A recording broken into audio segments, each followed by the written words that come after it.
नमस्कार। चिंतन institute of education के सीटेट के क्लासेस में आपका स्वागत है।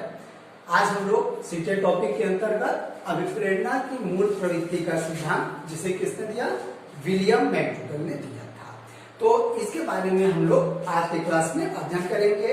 इसमें कुछ ऑब्जेक्टिव क्वेश्चन भी पूछे जाते हैं। में उन्होंने जो सिद्धांत दिए हुए थे वो मूल प्रवृत्ति के सिद्धांत कि प्रत्येक मूल प्रवृत्ति किसी न किसी संवेग से जुड़ी हुई होती है। तो कुछ ऑब्जेक्टिव्स के रूप में भी कभी कभी क्वेश्चन पूछते हैं। यद्यपि सीटेट इन इंडिविजुअल क्वेश्चन से बचने की कोशिश करता है, उपयोग पेडागोजिकल क्लासेस को लेता है। तो अभी हम लोग इसको विद एग्जांपल के साथ में अनोखे तरीके से समझने की कोशिश करेंगे।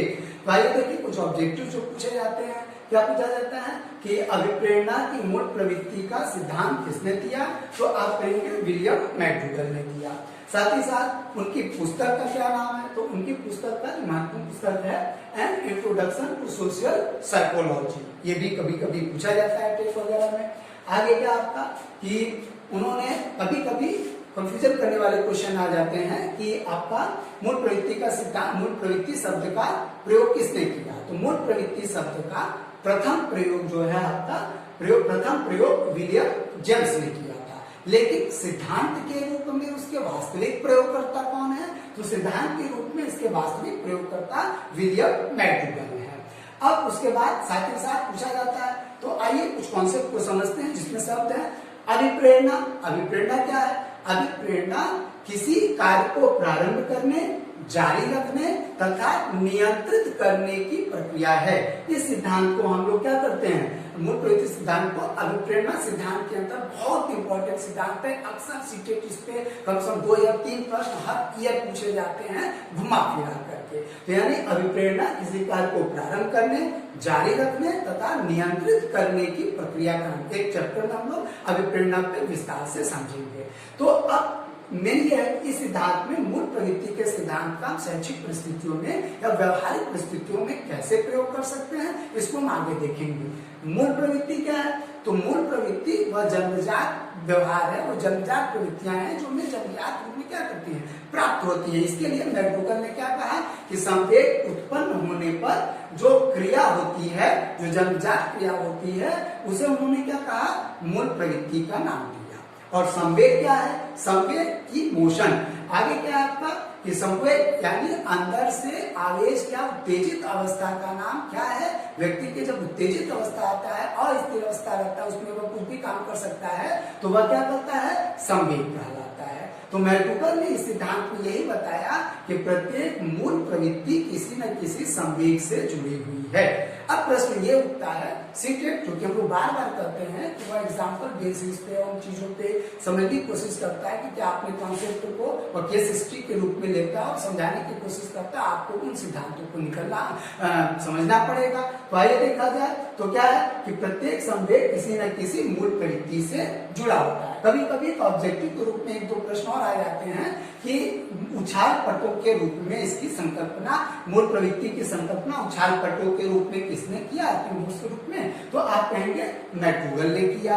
आगे क्या है? मनोशारीरिक उपद्रव मूल प्रवृत्तियों के लिए संज्ञा का प्रयोग किसने किया? तो आप कहेंगे मनोशारीरिक उपद्रव का प्रयोग मूल प्रवृत्ति के लिए किसने किया? मैकडूगल ने किया। क्या है ये उछाल पट? जैसे प्रत्येक व्यक्ति कोई कार्य करता है, ये एक तरह से उत्तेजित, दोनों ही जो शब्द है इस सेंस में प्रयोग किए गए हैं कि हम जो कोई भी कार्य करते हैं अपने मूल प्रवृत्ति के अनुसार, और अंदर से जो ये आंतरिक शक्तियां हैं, ये जन्मजात शक्तियां हैं, ये हमें किसी कार्य को अपने उस प्रवृत्ति के अनुसार करने के लिए प्रेरित करती है। जैसे आपको क्या है कि अब उछाल पटक, जैसे स्पिन बोर्ड है, जहां आप किसी भी तरह से कार्य करते वापस अपनी स्थिति में आता है, तो इसी तरह ये अंदर से चीजें उत्तेजित करती हैं और मनोशारीरिक उपद्रव या आपको उस तरीके से पैटर्न पे कार्य करने के लिए प्रेरित करती है। तो आइए अब हम लोग पहले मूल प्रवृत्ति के सिद्धांत को समझने के पहले पूरा कुछ 2-1 एग्जाम्पल से मूल प्रवृत्ति को उसको समझने की कोशिश करें। मैं एक बड़े सिंपल से एग्जाम्पल से आपको इसको समझाने की कोशिश करता हूँ। मैंने इस मूल प्रवृत्ति जो उन्होंने 14 मूल प्रवृत्तियां बताई, उससे संबंधित 14 संवेग बताए, तो उसमें से 3 संवेग मूल प्रवृत्तियों को मैं यहाँ पर लेता हूँ। उसमें एक है आपका पलायन, दूसरा है आपका जिज्ञासा और तीसरा है आपका हास। अब मान लीजिए कि कोई एक बालक है, अब वह अपने रास्ते से घर पे जा रहा है, लेकिन उसकी जो गली है, कल्पना कीजिए कि मान लीजिए 10 फुट की गली है और उसमें बीच में क्या है कि कोई एक कुत्ता है, अक्सर भौंकता है, आक्रामक व्यवहार का है। तो अब ये जिस बालक की प्रवृत्ति जिस तरीके से होगी वह क्या होगा कि वह उस तरीके से व्यवहार को वह प्रायः करेगा। तो अब मान लीजिए कि एक बालक पलायनवादी है और उसे ये बताया गया है कि वह कुत्ता उसी रास्ते में बैठा और वो देख रहा है, तो वह प्रायः क्या करेगा कि वह उस जगह से प्रायः स्केप करके दूसरे रास्ते का चयन करके अपने घर तक पहुंचने में, अपने गंतव्य तक पहुंचने में क्या करेगा, इंटरेस्ट दिखाएगा। क्यों करेगा? क्योंकि उसकी मूल प्रवृत्ति क्या है, वैसी ही है उसकी मूल प्रवृत्ति। आगे क्या, और क्यों है ऐसी मूल प्रवृत्ति? क्योंकि इस प्रकार के संवेगों के उसके अंदर अधिकता भयभीत रहता है, भय उसके अंदर है, तभी तो वो उसकी मूल प्रवृत्ति है। इस चीजों का एजुकेशन में बहुत प्रयोग होता है और उसको आपको जानना चाहिए। मैं आगे डिस्कस करता हूँ इनमें से कुछ एग्जाम्पल्स को लेकर के। अब उसी प्रकार मान लीजिए कि ये जिज्ञासु बालक है, तो जिज्ञासु बालक जो है वो क्या करेगा, वह उन चीजों को समझेगा कि क्या हुआ, इस समय उसकी भावना कैसी है, क्या हुआ, वास्तव में आक्रामक स्थिति में है, काट सकता है या नहीं कर सकता है। तो क्या करेगा, उसके अंदर आश्चर्य नाम का जो संवेग वह हमेशा बलवती रहेगा, वह उत्तेजित करेगा उन चीजों को। इसलिए क्या करेगा, वह जिज्ञासा प्रकट करेगा, उसके पास तक जाएगा और प्रयास करेगा कि निकलने का। लेकिन वहीं पर अगर आपका एक हास बालक है जो लाफ्टर को ढूंढता है, तो वह क्या करेगा कि वह हो सकता है उसके साथ वह खिलवाड़ करने की कोशिश करे, उसे चक्का उठा के मारे, मतलब अमोद की स्थिति संवेग उसके अंदर प्रबल होंगे। तो इसलिए अब आपने, मुझे लगता है इस एग्जाम्पल से आपने मूल प्रवृत्ति को समझने की कोशिश की। और इनका क्या करते हैं, अब इन संवेगों से इस आधार पे हम यूज करते हैं। और ये सिद्धांत बहुत महत्वपूर्ण है, विप्रेरणा के जितने सिद्धांत है सब महत्वपूर्ण है। लेकिन आज मैं जिस सिद्धांत पे चर्चा कर रहा हूँ इन्हीं पॉइंट्स को लेकर के आइए इसको देखा जाए उनमें कुछ एग्जाम्पल्स के माध्यम से।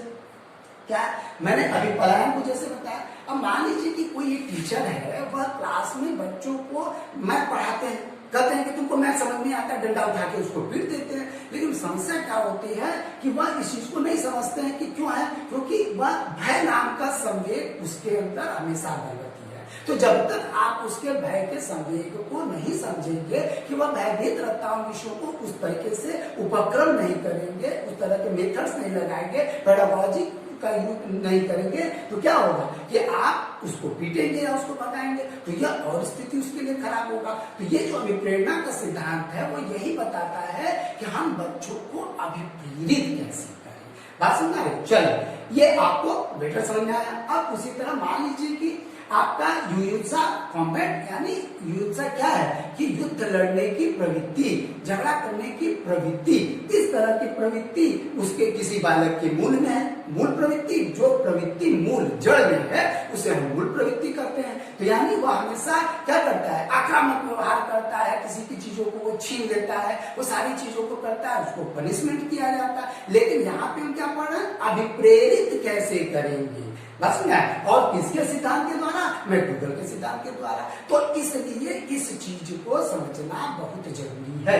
तो क्या करेंगे, तो आपको समझना होगा कि वह क्यों है, उसके अंदर कॉम्बैट की आदत है, या वह क्यों युद्ध की प्रवृत्ति रखता है, क्योंकि वह क्रोध जो है आपका क्या है, वो प्राय क्रोध स्वभाव का है। तो आपको उसके संवेग को समझना होगा कि वह क्रोधित स्वभाव का है, संवेग उसके अंदर प्रबल है। तो आप इन तरीकों का यूज करिए कि जिससे ज्यादा से ज्यादा उसको क्रोध ना हो, और उसी तरह के कार्य एक्टिविटी उनको करवाएंगे कि वो आसानी से अभिप्रेरित हो जाए। उसी तरह से क्या है, निवृत्ति और घृणा। निवृत्ति आपकी प्रवृत्ति है और घृणा आपका क्या है, संवेग है।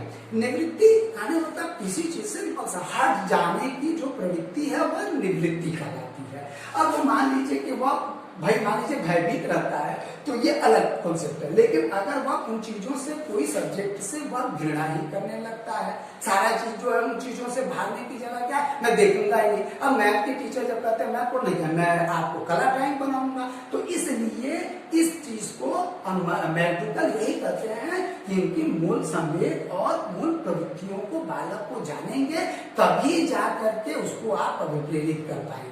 अगर नहीं जाने भाई उसकी मूल प्रवृत्ति क्यों है, क्योंकि उसके अंदर संवेग की अधिकता है। तो जब संवेग की अधिकता है तो आप उसके संवेगों को समझिए, बार बार उसके क्या होंगे, मनोशारीरिक उपद्रव के रूप में ये चीजें उसके आएंगी व्यवहार में। तो आपका काम क्या है, पेडागॉजी। इसीलिए सीटेट पेडागॉजी की बात करता है कि इन सिद्धांतों का कैसी शैक्षिक परिस्थितियों में प्रयोग करें। तो क्या करेंगे, निवृत्ति है आपका, तो अब उसको आपको वह पेडागॉजिकल टर्म्स लगाने होंगे, मेथड यूज करने होंगे, टेक्निक्स यूज करना होगा, टैक्टिक्स यूज करना होगा। तो क्या होगा कि जिससे आसानी से बालक इन चीजों से उसकी प्रवृत्ति को आप जाने, तो उस तरीके से यूज करिए आप उन सिद्धांतों का। उस तरह के होमवर्क उसको दीजिए, उस तरह के टास्क उसको दीजिए कि उस विषय से उससे घृणा नहीं हो। इसी तरह क्या है, आपका संतान कामना वात्सल्य से जुड़ा हुआ है। आगे शरणागति और करुणा।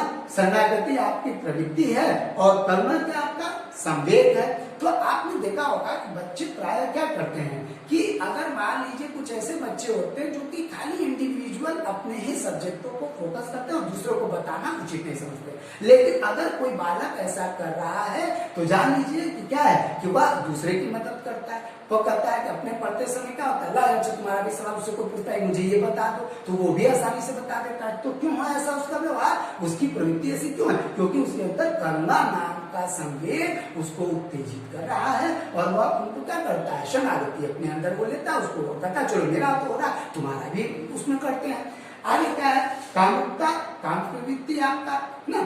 आगे फिर आपका आश्चर्य एवं जिज्ञासा। तो जो बालक आश्चर्य नाम के संवेग उसके अंदर ज्यादा बलती है तो वह आश्चर्य से चीजों को देखेगा और उन चीजों के प्रति क्या होगा, उसकी प्रवृत्ति क्या हो जाएगी, जिज्ञासा। कभी कभी टीचर या माता पिता बहुत ज्यादा बच्चे जिज्ञासा प्रकट करते हैं तो उनको क्या करते हैं, डांट देते हैं, बैठा देते हैं, मत करिए ऐसा। क्यों, क्योंकि तभी आप उनको अभिप्रेरित कर पाएंगे जब आप इन चीजों को समझेंगे। क्यों, क्योंकि वो जिज्ञासा है, क्योंकि आश्चर्य प्रकट है, तो उसके आश्चर्य के भाव को आप जिज्ञासा को खत्म करिए, उसकी सारी प्रवृत्ति अपने आप कंट्रोल में रहेगी।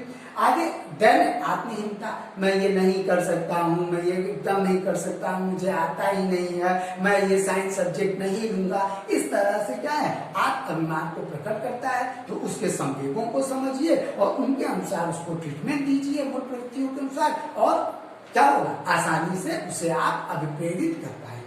इसी तरह आत्माभिमान और गौरव, तो जिस इसका एक तरह से अपोजिट कर लीजिए आप विरोधी गुण के रूप में। तो जिन बच्चों में आत्माभिमान नहीं, मैं ये कर ही सकता हूँ, क्या दिक्कत है मेरे लिए करने की भावना, तो आप क्या इस तरह के बच्चे, आपको वह जो टास्क, जो होमवर्क, जो एक्टिविटीज आप उसको देंगे उसका लेवल उसके अनुसार रखिए और बच्चों को आप आसानी से क्या कर पाएंगे, अभिप्रेरित कर पाएंगे। जी हाँ।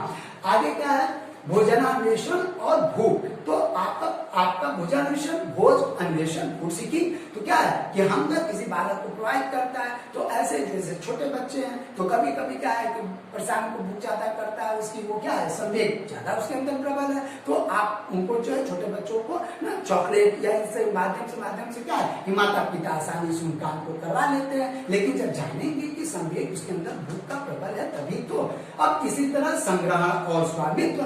तो जो बच्चे संग्रहण और स्वामित्व, आपका संग्रहण प्रवृत्ति है, स्वामित्व उसके अंदर क्यों, संग्रहण की प्रवृत्ति क्यों है, क्योंकि उसके अंदर स्वामित्व का संवेग बार बार आता है। तो ऐसे बच्चे देखते ना कि ये चीज मेरे अंदर हो जाए, तो अगर इसके पास कोई कलर का जैसे कलर यूज कर रहे हैं तो कोई कलर का कॉम्बिनेशन दूर हो रहा है, ठीक है मैं दूसरे से ले लूंगा, मेरे अंदर ये भी चीज होगा। तो अगर आप उनको इस गुण को समझते हुए अभिप्रेरित करेंगे तो आसानी से आप उसको अभिप्रेरित कर पाएंगे। आगे रचना धर्मिता और कृतित्व आपका। तो जिन बच्चों में रचना धर्मिता का गुण पाया जाता है वो बेकार से बेकार चीजों से बड़ी अच्छी क्रिएटिव चीजें बना लेते हैं। तो उनको टास्क के रूप में दीजिए, आप उनको क्या करिए, अपने मेथड्स में उन तरीके से यूज करिए उन बच्चों को कि उनके अंदर क्या हो कि कृतित्व नाम का संवेग और उभर करके आए। और ऐसे बच्चे क्या चलते हैं, आगे चलकर अपने अपने क्षेत्रों में बहुत ही आपका नाम रोशन कर सकते हैं। तो ये आप जब जानेंगे तब तो करेंगे ना उन चीजों पे। आगे क्या है, हास या आमोद है। तो बच्चे क्या है कि जो कुछ बच्चों के अंदर हास प्रयास करने का गुण है ना, हंसी मजाक करने का गुण, खेल खेल में सीखने का गुण, तो आप उनको क्या करेंगे, उसी संवेग जो के अंदर प्रबल है तो अपने उनको टास्क के रूप में, कार्य के रूप में, वर्क के रूप में, होमवर्क के रूप में, असाइनमेंट के रूप में जो चीजें दीजिए उसकी उस प्रवृत्ति को जानते हुए देंगे तो आसानी से वह करके दिखला देगा। आगे क्या है, उसी तरह अंतिम गुण आपका एकाकी और लोनलीनेस आपका और सामूहिकता आपका। तो कुछ बालक क्या है कि एकाकीपन व्यवहार करते हैं और क्या है कि मैं उनसे बात नहीं करूंगा, उससे चीजों से नहीं, लेकिन उनकी जो प्रवृत्ति है वह सामूहिकता। तो ऐसे बालकों को आप कार्य देते समय आप विश्वास रखिए, कोई ग्रुप टास्क उनको दे करके देखिए और देखिए वो कितने आसानी से और कितनी अच्छे परफॉर्मेंस से देते हुए अभिप्रेरित होकर के कार्य को कर लेते हैं। तो आज हम लोगों ने क्या किया कि इस चैप्टर में यही समझा कि अभिप्रेरणा की मूल प्रवृत्ति का जो सिद्धांत है वो यही कहता है कि मूल प्रवृत्तियों को समझेंगे, संवेगों को समझेंगे, उनके अनुसार बच्चों को क्या करेंगे कि आप उनको प्रेरित करने की कोशिश करेंगे तो बच्चा आसानी से प्रेरित हो जाएगा। चलिए, और बच्चों इसी के साथ मेरा ये क्लास खत्म होता है, लेकिन एक सूचना आपके लिए है कि बच्चे बार बार पूछ रहे हैं कि सर आपने जो मोस्ट इंपॉर्टेंट टॉपिक्स था तीसरा पार्ट बोला था जिसमें इंडिविजुअल साइकोलॉजी के अंतर्गत बहुत बड़े बड़े सिद्धांतवादी आते हैं, उनके ऊपर आपने अभी वीडियो नहीं बनाया, नहीं बताया। इसमें कौन कौन छूटे हुए हैं आपका पियाजे, वाइगोट्स्की, चोम्स्की, कोहेलबर्ग। तो जो मोस्ट इंडिविजुअली क्वेश्चन, और ये जान लीजिए कम से कम लगभग 15 से 17 क्वेश्चन पूरे 150 क्वेश्चन में कवर करते हैं। तो अगले वीडियो में मैं आपकी उस जिज्ञासा को भी शांत करूंगा। तो आज के लिए इतना ही।